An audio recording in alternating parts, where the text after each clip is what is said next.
कई बार ऐसा होता है ना कि हम सामने वाले को बहुत गलत समझ लेते हैं। मतलब जिनसे हमारी बहुत बनती है, बहुत खास होते हैं, उनको भी हम बहुत गलत समझ लेते हैं, उनसे गुस्सा हो जाते हैं, उनसे रिश्ते तोड़ लेते हैं या उनके संग कुछ गलत कर देते हैं। क्योंकि कुछ ऐसी परिस्थितियां बन जाती हैं, वो लोग सही होते हैं लेकिन उनके पास ऐसा कोई साधन नहीं होता है उस टाइम कि वो अपने आप को सही साबित कर सकें आपकी नज़रों में। तो कभी भी किसी के लिए कुछ गलत धारणा बनाने से पहले या कुछ उसके लिए गलत सोचने से पहले पूरी चीज़ों की जांच पड़ताल करो कि बात सही है या गलत है।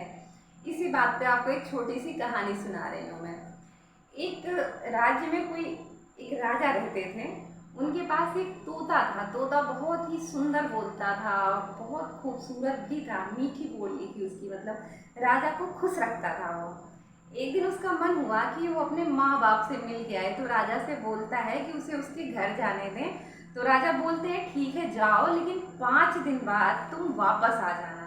तो वो बोलता है ठीक है। वो राजा को बहुत प्यार करता था, तो वो जाता है, अपने माँ बाप से मिलता है, बहुत खुश होता है। फिर सोचता है कि 5 दिन हो गए हैं तो मैं अपने राजा जी के पास जाऊं, लेकिन वो राजा जी के लिए कुछ खास तोहफा ले जाना चाहता था। तो वहाँ पे एक पर्वत पे अमृत फल मिलता था। तो उसने सोचा क्यों ना मैं अपने राजा जी के लिए ये फल लेके जाऊं।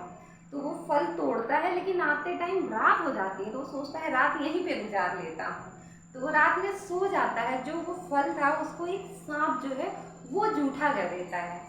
तो वो फल जहरीला हो जाता है, बहुत ज़्यादा जहरीला हो जाता है। लेकिन तोते को ये बात नहीं पता थी। वो लेके जाता है और राजा जी को उसे उपहार में देता है कि राजा जी ये अमृत फल है, अगर आप खाएंगे तो आप कभी बूढ़े नहीं होंगे, हमेशा स्वस्थ रहेंगे। तो मंत्री ने ये सारी बात सुनी, तो वो बोलता है कि पहले आप जो है थोड़ा सा टुकड़ा जो है कुत्ते को खिलाओ। तो कुत्ते को खिलाते हैं राजा जी, तो कुत्ता तड़प तड़प के मर जाता है। अब राजा को बहुत गुस्सा आता है। वो तुरंत ही तलवार निकालते हैं और तोते का जो है सर वो धड़ से अलग कर देते हैं।